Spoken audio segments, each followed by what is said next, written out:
Doctor, ஹார்ட்டில் black இருக்கான்னு கண்டுபிடிக்க டெஸ்ட்லாம் ரேட் பண்ணுறீங்களா? Sir ECG? இசிஜிக்கு 7 அவுட் ஆஃப் 10 கொடுக்கலாம். ஏன் அப்படின்னா இசிஜியில் வந்து ஒரு அக்யூட்டாக ஹார்ட் அட்டாக் வந்துச்சுன்னா 100% அடைப்பு இருக்குன்னா இசிஜியில் கண்டிப்பாக சேஞ்ச் தெரியும்.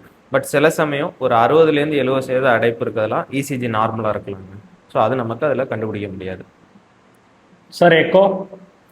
எக்கோவுக்கும் எகைன் 7 அவுட் ஆஃப் 10 தரலாம். ஏன் அப்படின்னா எகைன் 100% அடைப்பு இருக்கும்போது எக்கோவில் பம்பிங் கம்மியாக இருக்கிறது நமக்கு தெரிய ஆரம்பிக்கும். பட் இதே 60-70% அடைப்பு இருக்க ஒரு பார்டர் லைன் டிசீஸ்லாம் எக்கோ நார்மலாக இருக்குங்க. ஸோ அதுக்கும் 7 அவுட் ஆஃப் 10. Sir x ray?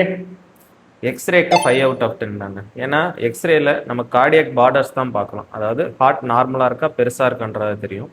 இன்னொன்று நுரையீரலில் நீர் கோத்துருக்கான்றதை நம்ம கண்டுபிடிக்கலாம். சில கஞ்சனிட்டல் அனாமலிஸ் கண்டுபிடிக்கலாம். பட் ஹார்ட் அட்டாக்கை நம்ம எக்ஸ்ரேல பெருசாக கண்டுபிடிக்க முடியாது. Treadmill ECG? ட்ரெட்மில் பண்ணுறது ஒரு 8 அவுட் ஆஃப் 10 நமக்கு தரலாம். ஏன் அப்படின்னா இந்த ரெஸ்டிங் இசிஜி நார்மலாக இருந்தாலும் நம்ம நடக்கும்போது இந்த பார்டர் லைன் டிசீஸை வந்து நமக்கு இசிஜியில் சேஞ்சஸ் தெரிய ஆரம்பிக்கும். ஸோ அதனால நமக்கு 8 அவுட் ஆஃப் 10 தரலாங்க. CT coronary angiography? CT coronary ஆஞ்சியோகிராஃபிக்கு 9 அவுட் ஆஃப் 10 தரலாங்க. ஏன் அப்படின்னா இது வந்து நான் இன்வேசிவ், அதாவது நம்ம உள்ளே போய் பண்ணணும்னு அவசியம் கிடையாது. இது வந்து நமக்கு வந்து இரத்த குழாய் அடைப்பு இருக்கா இல்லையான்றதை இதில் நமக்கு ஈஸியாக கண்டுபிடிக்கலாம். பட் இதில் என்ன பிரச்சனை அப்படின்னா அந்த இரத்த குழாயில் கால்சியம் அதிகமாக படிஞ்சிருந்தாலோ இல்லை ஹார்ட் ரேட் அதிகமாக போனாலோ நமக்கு அதில் கிளியரான ரிப்போர்ட் கிடைக்காதுங்க. Sir invasive coronary angiography? Invasive coronary ஆஞ்சியோகிராஃபிக்கு 9.5 அவுட் ஆஃப் 10 தரலாங்க.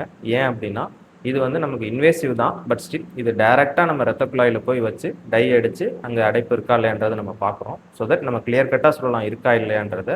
அண்ட் இதோட அட்வான்டேஜ் என்னன்னு பார்த்தீங்கன்னா நமக்கு அடைப்பு இருக்குன்னா அந்த செட்டிங்லேயே நம்ம ஸ்டென்ட் வைக்கிறதோ எல்லாமே அப்பயே பண்ணிடலாம். அண்ட் மற்ற டெஸ்ட் லைக் எஃப்எஃப்ஆர், ஐஎஃப்ஆர், மற்ற இமேஜிங் எல்லாமே அப்பப்பயே நம்ம பண்ணுறதுனால இதுக்கு 9.5 அவுட் ஆஃப் 10 தரலாங்க. Sir OCT IVUS? ஓசிடி ஐவஸ்க்கு 10 அவுட் ஆஃப் 10. ஏன் அப்படின்னா நமக்கு ஆஞ்சியோவில் இரத்த குழாய் அடைப்பு இருக்கா இல்லையன்றதை தான் பார்க்க முடியும். பட் என்ன அடைச்சிருக்கு, அங்கே கொழுப்பு அடைச்சிருக்கா, கால்சியம் அடைச்சிருக்கா, ஃபைப்ரஸ் டிஷ்யூ இருக்கா அப்படின்றதெல்லாம் நம்ம கிளியராக இரத்த குழாய்க்குள்ளே போய் கேமரா வச்சு பார்க்கலாங்க இந்த இன்வெஸ்டிகேஷன்ஸ் மூலமாக. ஸோ அதனால் இதுக்கு 10 அவுட் ஆஃப் 10.